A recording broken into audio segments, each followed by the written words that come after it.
The sirens wailed long before Detective Claire Donovan reached the scene.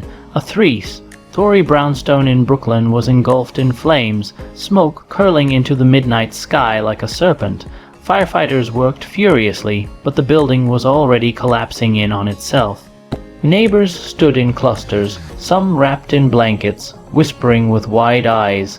Claire ducked under the police tape, her badge flashing in the chaotic glow of emergency lights. Arson, the fire chief muttered. No doubt about it, accelerants everywhere. As the fire roared, a stretcher rolled past. On it lay the charred remains of a man, unrecognizable but still clutching something blackened in his hand. Later in the morgue, the object was identified as a burned ledger.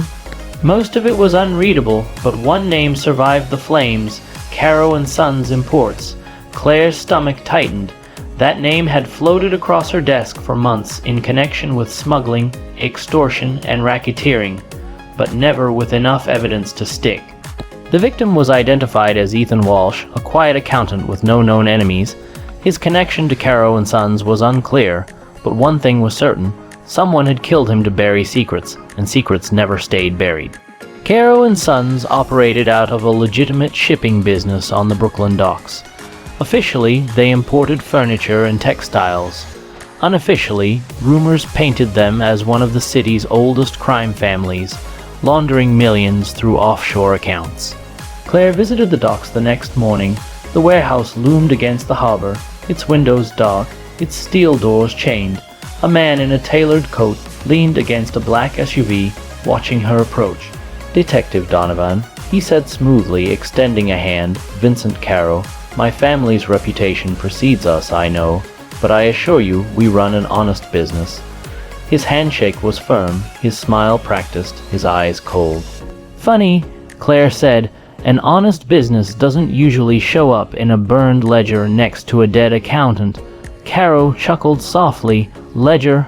I wouldn't know anything about that, but you'll find no smoking guns here, only shipping manifests and tired dockworkers." Claire left with nothing concrete, but her instincts screamed. Carrow wasn't worried, because he believed he was untouchable. That night, she received an anonymous email. No name, no sender, just 3 words: "Check the harbor." Attached was a single photo: Ethan Walsh alive, meeting with Vincent Carrow 2 nights before the fire. Claire's search for answers led her to a dive bar near Red Hook, where dockworkers gathered after shifts. The bartender nodded toward a man hunched in the corner, nursing a whiskey. His name was Tommy Greer, a former employee of Carrow Sons. His eyes darted nervously as Claire slid into the booth. "You didn't hear this from me," he whispered. Ethan wasn't just an accountant. He was cooking the books for Carrow, until he found something he wasn't supposed to. "What did he find?" Claire asked. Tommy swallowed hard. "Shipments that don't exist. Containers logged in, but never out.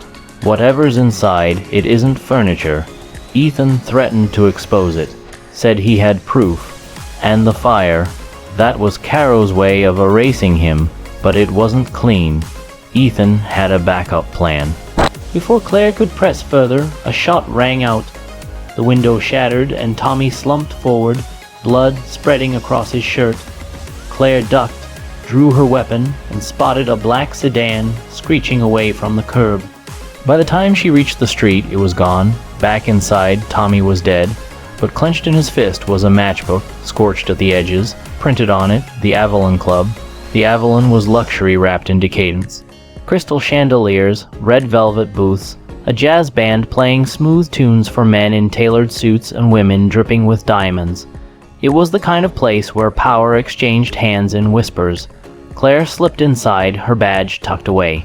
She ordered a drink and scanned the room. That's when she saw him, Vincent Carrow, seated at a private table with 2 men she recognized from FBI bulletins, Eastern European traffickers.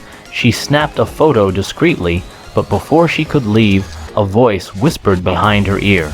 "You shouldn't be here, detective." It was Lena Voss, Carrow's lawyer and rumored confidante. Impeccably dressed, her smile was razor sharp. "You're chasing shadows," Lena said softly. "Ethan Walsh was a coward. He played both sides and burned for it. Walk away before you join him." Claire held her gaze. If I walk away, who holds Carrow accountable? Lena leaned closer, her perfume sharp, her voice silk. No one. That's how the city survives. The band swelled as Lena slipped away. But on the table where Carrow sat, Claire noticed a small black case. When one of the traffickers opened it, a faint metallic glint caught her eye. Gold bars. The shipments weren't drugs or weapons. They were smuggling gold, millions worth, hidden in shipping containers. And Ethan Walsh had found the proof. Armed with her photos and fragments of the burned ledger, Claire prepared a case. But as she drove home that night, headlights appeared in her rear view mirror, bright, relentless. The SUV rammed her car, sending her spinning off the road. Dazed, she crawled out just as Vincent Carrow stepped from the shadows, gun in hand. "You're a good cop," he said almost sadly, "but good cops don't live long in this city." Before he could pull the trigger, a shot cracked through the night. Carrow staggered, then fell, blood pooling across the pavement. Behind him stood Lena Voss, pistol smoking in her hand. Claire froze. Why? Lena's expression was unreadable.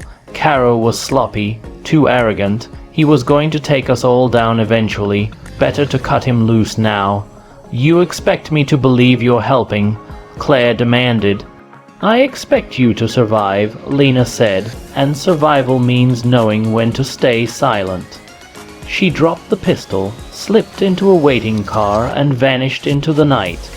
In the weeks that followed, the Carrow empire fractured. Gold shipments seized, accounts frozen, associates fleeing. But Lena Voss was never seen again. The city hailed Claire as the detective who broke the Carrow syndicate. Yet in her gut, she knew the truth. Power doesn't die, it changes hands. And somewhere in the ashes of Carrow's downfall, new whispers were already rising. Thanks for watching.